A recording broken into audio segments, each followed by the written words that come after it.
అందరికీ నమస్కారం. అందరికీ happy new year. First of all ఈ కొత్త సంవత్సరంలో హుజూర్ నగర్ వాస్తవ్యులందరినీ కలుసుకోవడం సంతోషం. మరి ప్రత్యేకించి హుజూర్ నగర్కి జాగృతికి ఉన్న అనుబంధం మీ అందరికీ తెలిసిందే. అనేక సంవత్సరాల నుంచి ఉన్నటువంటి అనుబంధం, ఇది కొత్తది కాదు. ఇక్కడ చరిత్ర కోసం ప్రతి ఊరు ప్రతి చోట కృష్ణపట్టి అంతా కూడా కాళ్ళరిగేదాకా తిరిగినాం మేము.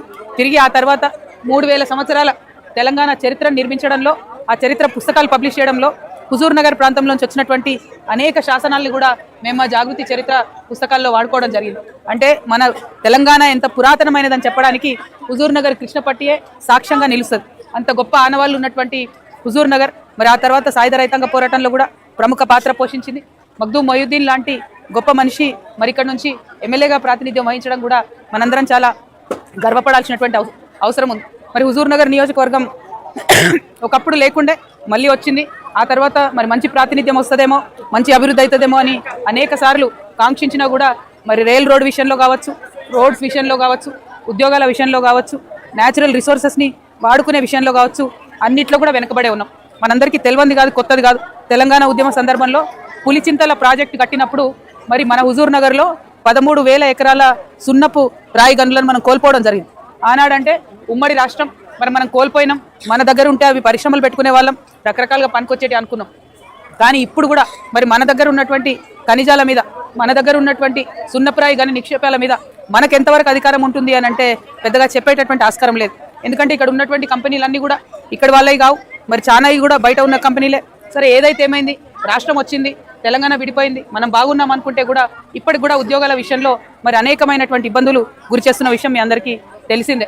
మరి దీని మీద ఖచ్చితంగా కొట్లాడాలి. ఎందుకంటే రాష్ట్రంలో యువత ప్రధానంగా ఉద్యోగాలు లేవనేటటువంటి బాధలో ఉన్నారు. ఏ తల్లి అయినా ఇవాళ మీరు ఏ ఇల్లు కదిలించి చూసినా కూడా మా బిడ్డకు ఉద్యోగం వస్తే చాలు, మా బిడ్డకు స్కూల్ బాగుంటే చాలు, మాకు పోవడానికి హాస్పిటల్ బాగుంటే చాలు, ప్రాథమికమైనటువంటి అంశాలను అడుగుతున్నారు. రాష్ట్రం వచ్చినాక 12 ఏళ్ల తర్వాత కూడా వీటి మీద మనం ఇబ్బంది పడతా ఉన్నామంటే మన ప్రాధాన్యత అంశాలు ఏంటిది, మనం ఎక్కడ తప్పు చేసినామనే విషయంలో ఖచ్చితంగా ఆలోచించుకోవాల్సినటువంటి అవసరం ఉంది. అన్నిటికన్నా ఎక్కువ మరి తెచ్చుకున్న తెలంగాణలో పేదరికం సంఖ్య చూసుకుంటే, పేదవాళ్ళ సంఖ్య చూసుకుంటే తగ్గిందా అంటే తగ్గలేదు. ఇండ్లు కావాల్సిన వాళ్ళ సంఖ్య చూసుకుంటే తగ్గిందా అంటే తగ్గలేదు. ఇదే హుజూర్ నగర్లో మన ఉత్తమ్ కుమార్ రెడ్డి గారు హౌసింగ్ మినిస్టర్గా నేను అనేకమైన ఇందిరమ్మ ఇండ్లు ఇచ్చినామని ఇదివరకు కూడా ఆయన చెప్పుకున్నారు. ఇక్కడ ప్రత్యేకంగా 2000 ఇండ్లు కట్టించింది. అయినప్పటికీ ఈసారి కాంగ్రెస్ ప్రభుత్వం ఇందిరమ్మ ఇండ్లకు దరఖాస్తు పిలిస్తే అక్షరాల 83 లక్షల మంది అప్లై చేసుకున్నారు. అందులో ప్రభుత్వం మొత్తం స్క్రూటినీ చేసి 18 లక్షల మంది అర్హులు అని చెప్పి తేల్చడం జరిగింది. మరి వరుస పెట్టి స్వతంత్రం వచ్చినాక 79 ఏళ్లలో కాంగ్రెస్ ప్రభుత్వం ఇందిరమ్మ ఇండ్లు ఇచ్చింది, తెలుగుదేశం ప్రభుత్వం ఇండ్లు ఇచ్చింది, బీఆర్ఎస్ ప్రభుత్వం ఇండ్లు ఇచ్చింది. అయినా కూడా ఇన్ని లక్షల మందికి ఇండ్లు లేవు అంటే మరి అసలు ఎక్కడ తప్పు జరిగింది, అసలు ఇంకా ఇండ్లు కావాల్సిన వాళ్ళు ఎంతమంది, పేదవాళ్ళు ఎంతమంది, ఈ విషయాలు కూడా మనందరం ఆలోచించుకోవాల్సినటువంటి అవసరం ఉన్నది. ఈ విషయం ఇక్కడ ఎందుకు చెప్తా ఉన్నా అంటే హౌసింగ్ మినిస్టర్గా ఇదివరకు ఉత్తమ్ కుమార్ రెడ్డి గారు పనిచేసిండ్రు. మరి ఎన్ని ఇండ్లు ఇచ్చిండ్రు, అసలు ఇచ్చినటువంటి ఇండ్ల సంఖ్య ఎంత, ఇంకా ఇండ్లు లేని వాళ్ళు ఎంత తేలాల్సిన అవసరం అయితే ఉన్నది. ఇప్పుడు కాంగ్రెస్ గవర్నమెంట్ 18 lakhs అర్హులు ఉన్నారని తెలిసి ఫైనల్గా ఏం డిసైడ్ చేశారు, ఈ సంవత్సరం ఓన్లీ 4 లక్షల మందికి ఇండ్లు ఇస్తామని చెప్తున్నారు. మరి 4 లక్షల మందికి ఈ సంవత్సరం ఇస్తే బడ్జెట్ ఎక్కడ పెట్టిండ్రు, పెట్టిన దాంట్లో ఇప్పటివరకు ఎంత ఖర్చు చేశారు, ఇది ఉత్తమ్ కుమార్ రెడ్డి గారు క్లారిటీ ఇవ్వాల్సినటువంటి అవసరం ఉంది. మరి నేను హౌసింగ్ మినిస్టర్ కాదు అని ఆయన అంటారేమో, అయినప్పటికీ ఆయనకు ఉన్నటువంటి అవగాహనతో నేను ఈ ప్రశ్న వేస్తా ఉన్నాను, కాంగ్రెస్ ప్రభుత్వాన్ని డిమాండ్ చేస్తా ఉన్నాను. ఎందుకంటే వాళ్ళు అధికారంలోకి రావడానికి ప్రధాన ఎజెండా ఏముండే, కేసీఆర్ గారు డబుల్ బెడ్రూమ్ ఇండ్లు కట్టలే కాబట్టి మేము వచ్చి ఇందిరమ్మ ఇండ్లు ఇస్తామని చెప్పింది. ఎన్ని ఇండ్లు ఇస్తారు ఇందిరమ్మ ఇండ్లు, ఎట్లా ఇస్తారు, ఏ ప్రాతిపదికన ఇస్తారు, అన్నిటికన్నా ఎక్కువ ఇందిరమ్మ కమిటీలను ఒకటి వేసింది. అందులో కంప్లీట్గా ఒకటే పార్టీకి సంబంధించిన వ్యక్తులు ఉన్నారని ప్రజలందరూ భావించిన విషయం మీకు కూడా తెలిసిందే. సో ఇట్లా ఒక్కొక్కటి ఆలోచిస్తుంటే ఏ రాజకీయ పార్టీ అయినా తక్షణ రాజకీయ ప్రయోజనాలు చూస్తుంది తప్పితే ఓవరాల్గా తెలంగాణ బాగుండాలని చూస్తలేదు. నిన్న నీళ్ల విషయంలో జరిగినటువంటి చర్చ కూడా మీరు అసెంబ్లీలో చూసినట్టయితే కృష్ణానది గురించి చర్చ జరిగితే అందులో కర్ణాటక గురించి మాట్లాడలేదు, మహారాష్ట్ర గురించి మాట్లాడలేదు, ఆంధ్రప్రదేశ్ ఏదో మనకు శత్రువు అయినట్టు ఓన్లీ ఏపీ గురించి మాట్లాడేది. కృష్ణానది అంటే 4 స్టేక్ హోల్డర్స్ ఉన్నారు, అందరి గురించి మాట్లాడినప్పుడే మనకు సమగ్రంగా చర్చ అవుతుంది. కర్ణాటక వాడు బాజాప్తా ఆల్మట్టి ఎత్తు పెంచుకుంటే ఇరిగేషన్ శాఖ మంత్రిగా ఉండి కేవలం ఒక ఉత్తరం రాసి వదిలేసిన తప్పితే నిన్న అసెంబ్లీలో ఇచ్చిన ప్రజెంటేషన్లో ఆల్మట్టి ఎత్తు గురించి ఫైట్ చేస్తామన్న ఇష్యూ ఉత్తమ్ కుమార్ రెడ్డి గారు చెప్పలేదు. నేను అడుగుతా ఉన్న ఉత్తమ్ కుమార్ రెడ్డి గారిని, ఎందుకోసం మీరు అక్కడ 100 TMCలు కర్ణాటక వాళ్ళు ఆపుతామంటే దాని మీద ప్రొటెస్ట్ చేస్తలేదు. అక్కడ కాంగ్రెస్ గవర్నమెంటే ఉంది, ఇక్కడ కాంగ్రెస్ గవర్నమెంటే ఉంది. దాని మీద అడగాల్సిన బాధ్యత ఇరిగేషన్ మంత్రిగా మీకున్నది, మరి ఎందుకు క్వశ్చన్ చేయలేదని నేను అడుగుతా ఉన్నాను. అట్లనే కృష్ణాలో తుంగభద్ర నది ఉంటుంది, దాని మీద కూడా క్వశ్చన్స్ అడుగుతలేదు.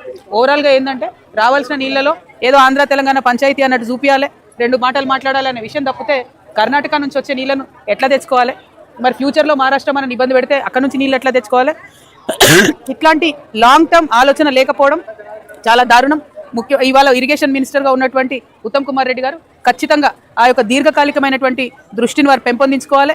కృష్ణానది జలాలను మన భవిష్యత్ తరాల కోసం కాపాడాలని నేను డిమాండ్ చేస్తున్నాను. అట్లనే మన హుజూర్ నగర్లో 30,000 ఎకరాలకు నీళ్ళు ఇచ్చేటటువంటి మూసీ ప్రాజెక్టు 2018లో గేట్లు కొట్టుకుపోయినాయి, 2022లో ఉన్నటువంటి వాషర్లు కూడా పడిపోయినాయి. కానీ ఇంతవరకు దాన్ని రిపేర్ చేయలేదు. 295 crores రిపేర్ చేస్తామని బీఆర్ఎస్ చెప్పింది, బీఆర్ఎస్ చేయలేదు. ఇప్పుడు కాంగ్రెస్ కూడా దాన్ని టచ్ కూడా చేయడం లేదు. Nagarjuna Sagar left bank canal మరి ఎక్కడికక్కడ ఊడిపోతున్నాయి, మెయింటెనెన్స్ లేదు. కనీసం ₹1 అడిషనల్గా మెయింటెనెన్స్కి ఇచ్చారా అని నేను కాంగ్రెస్ అదంతా ఒక ఎత్తు అయితే మరి హుజూర్ నగర్ నాగార్జున సాగర్ లేకపోతే హుజూర్ నగర్లో వ్యవసాయం లేదు. మిగతా అన్ని కూడా చిన్న చిన్న డిస్ట్రిబ్యూటరీ కాలువలు పెట్టుకొని ఎక్కడికక్కడ లిఫ్ట్లు పెట్టుకొని రైతులు బతుకుతున్నటువంటి పరిస్థితి. హుజూర్ నగర్ అయినా కోదాడైనా, హుజూర్ నగర్ కోదాడ కలిపితే 54 లిఫ్ట్లు ఉన్నాయి, అందులో 21 పనిచేయడం లేదు. ఎందుకు? ఆపరేషన్ అండ్ మెయింటెనెన్స్ డబ్బులు లేక. ఇరిగేషన్ శాఖ మంత్రిగా ఉంటారు, 24 లిఫ్ట్లు అసలే పనిచేస్తారు, 17 లిఫ్ట్లు సగం పనిచేస్తున్నాయి.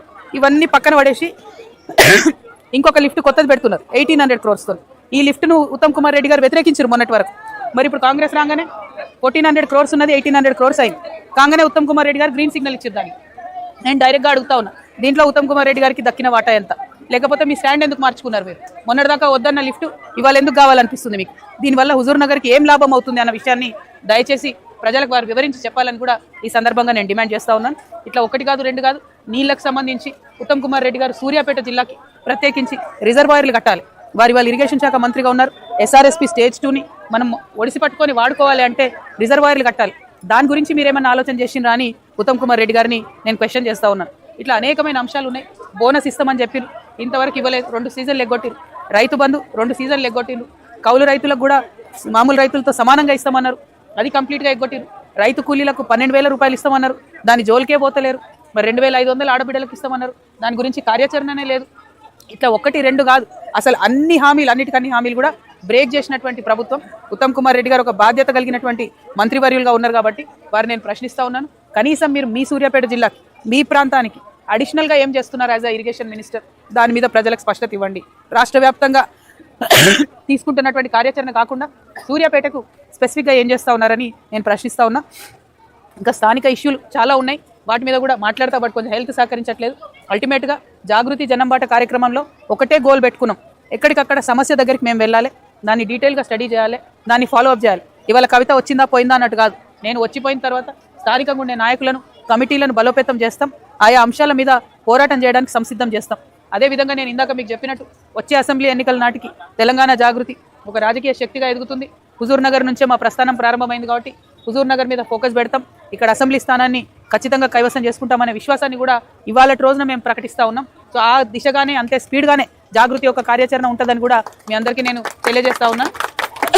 మరి ఇట్లా మీడియా మిత్రుల్ని కలుసుకోవడం, మీతో పాటు ప్రజల్ని కలుసుకోవడం చాలా సంతోషం. Thank you. జై తెలంగాణ.